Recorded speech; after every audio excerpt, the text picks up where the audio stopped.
All right, so it has finally happened. The Philadelphia 76ers are trading James Harden to his preferred destination in the Los Angeles Clippers.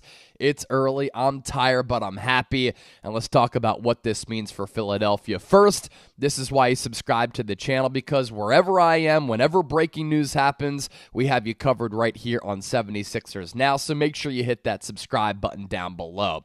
So brutal timing with this trade. I woke up at 6:15 a.m. to a flurry of messages, and this trade broke at about 2 a.m. Eastern time, and what a brutal time for it to go down. It's the NFL trade deadline today. It's Halloween, and I jokingly say this, but Roger Goodell is probably really happy that this trade happened when it did, because he didn't want this trade to go down and take away from the storylines of the NFL trade deadline. And I cover the NFL here at Chat Sports, and that's why I woke up early, 6:15 a.m. to a flurry of messages, and I'm looking at my phone, and I'm like, wait, am I still dreaming? Is this actually happening?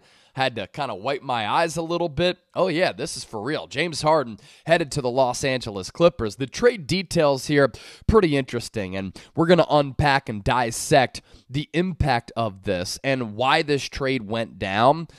The Sixers are acquiring Marcus Morris, Nicolas Batum, Robert Covington, great process Sixer, KJ Martin, and multiple draft picks, as well as a pick swap for James Harden, PJ Tucker also going to Los Angeles, as well as Filip Petrusev, who the Sixers took in the second round out of Gonzaga a couple of years ago.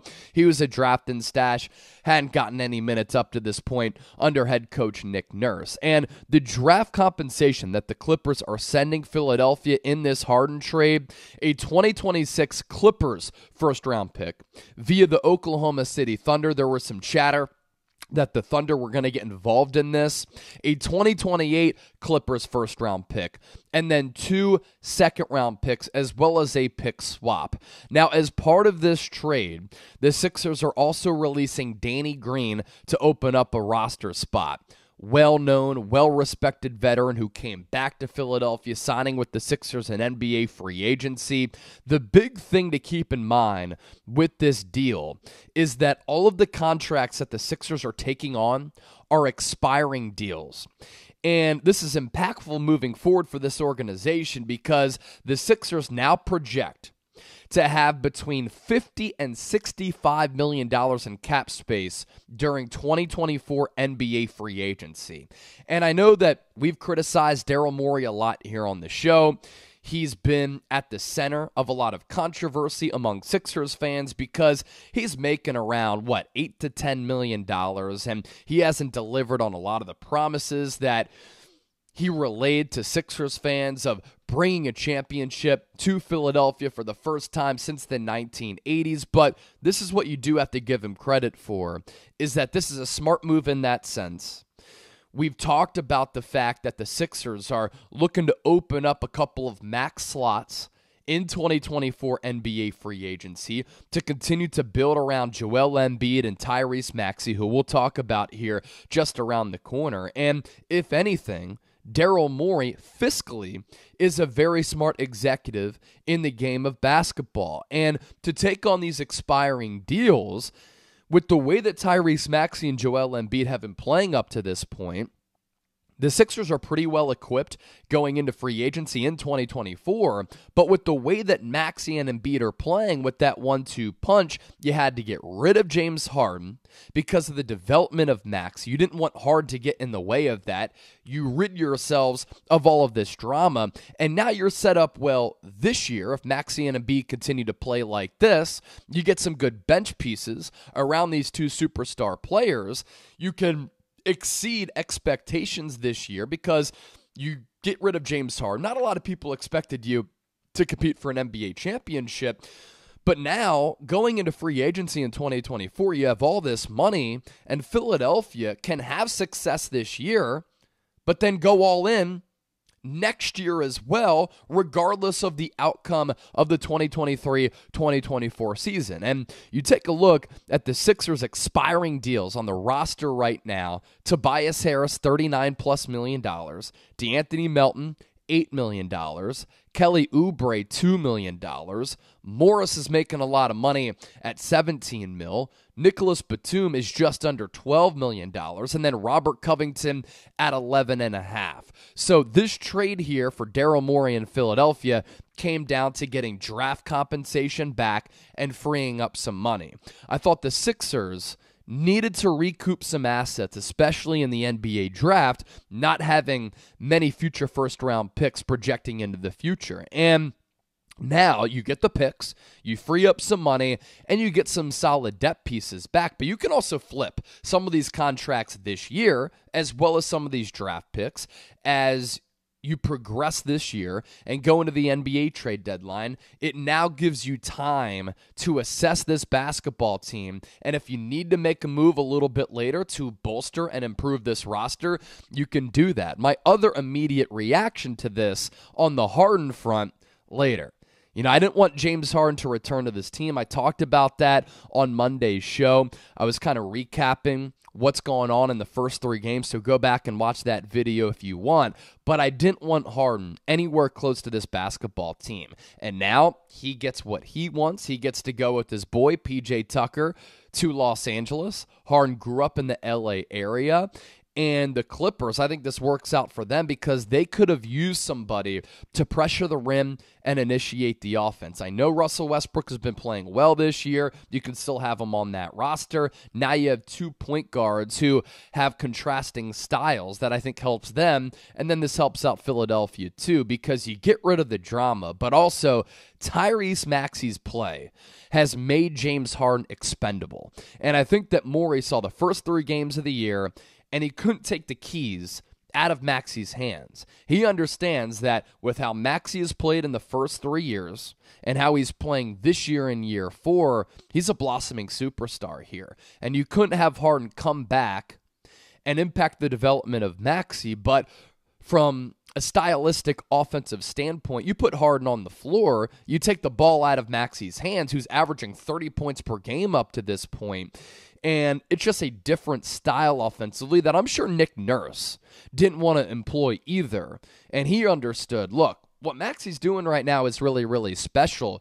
You put Harden on the floor, these offensive possessions change, the ball dies, and Harden is such a ball-dominant player. And now with Maxey playing so good as the primary ball handler, initiator, distributor, he's going to be off ball now, and it's just going to be way too awkward from a locker room culture standpoint and then an on-the-court perspective. Because what Maxey's done so far this year, I've been thoroughly impressed. I'm not surprised. I'm impressed. I've been a huge fan of Maxey since the Sixers drafted him. I think mentally, he has the mental wherewithal, the work ethic, and the personality to become a superstar. And now he's been thrust into this role alongside Embiid as the co-star for this team, and he's flourishing right now. He's displayed playmaking up to this point. He's not turning the basketball over, 1 turnover per game in the first 3. He's operating the 2-man game with Joel Embiid, and the development of that has been really impressive. Maxey's initiating the offense, and keep in mind that throughout his career mostly, whether it was with Ben Simmons or Harden, he had played off ball.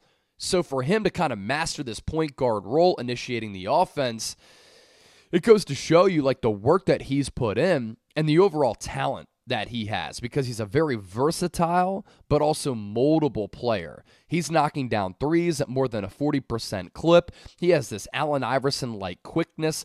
The split of the double team at the end of that Raptors game was awesome. He's really confident. He kind of lacks the height of what you kind of want in a number 2, but that lack of height hasn't really impacted his ability to finish, but his ability to shoot the 3 ball, and now he's starting to extend his range. He's chucking from 32, 35 feet, which is what he needs against longer defenders. So if he's knocking down those shots, defenders have to front him. Then he has that dribble drive capability and the explosiveness and the quickness.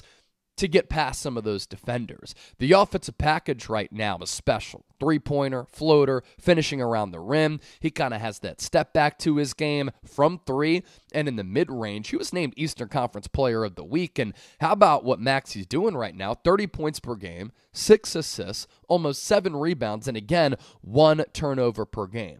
Plenty more to get to with this. First, though, make sure you sign up with Prize Picks, the largest independently run daily fantasy sports app in North America. You can get up to a $100 deposit match at prizepicks.com/CLNS, and make sure you use the code CLNS so that deal applies. It's daily fantasy sports made easy. You choose more or less on 2 or 3 players' projected stat totals. We're going to put all of this information down below in the comment section and in the description of this video.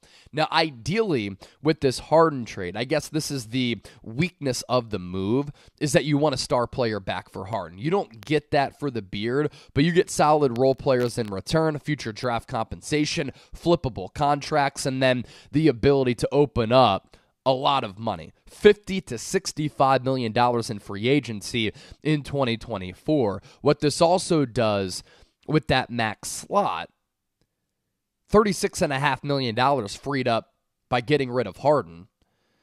You get the security of getting rid of P.J. Tucker, but Tobias Harris on that expiring deal making $39 million. And for Harden, obviously a special player, but he's never won anything. He pouts when he doesn't get his way. This is now the 3rd straight team in which he's demanded a trade, and he gets his way. He shrivels in big spots, and while he came up massively in that second round against the Celtics in games 1 and 4, he disappeared the rest of the series and never takes accountability. I also thought it was kind of weird for him to turn on the only basketball executive who's had his back. When Morey was with the Rockets, traded for Harden. When he was with OKC, at the time he made him the highest paid player in the history of the NBA. And then once Harden asked out of Houston, he went to Brooklyn. He's like, Daryl, come get me. Daryl comes and gets him, and he gets him. And then Harden was certainly up and down in his season and a half with Philadelphia.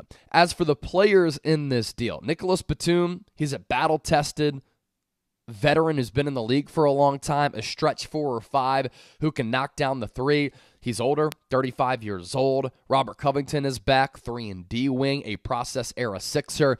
He's 33 years old. Marcus Morris, Philly zone. He's the better of the Morris twins between him and Markieff. He's 34 years old, but still putting up solid numbers who can give you about 10 to 12 points per game. And then KJ Martin is Kenyon Martin's son. He's actually decent, and he's the younger player in this deal. 22 years old, 12.5 points per game last year for the Houston Rockets. Again, important to note that all players that the Sixers got back on expiring deals, so even more flexibility moving forward, but also if you want to pull off another trade.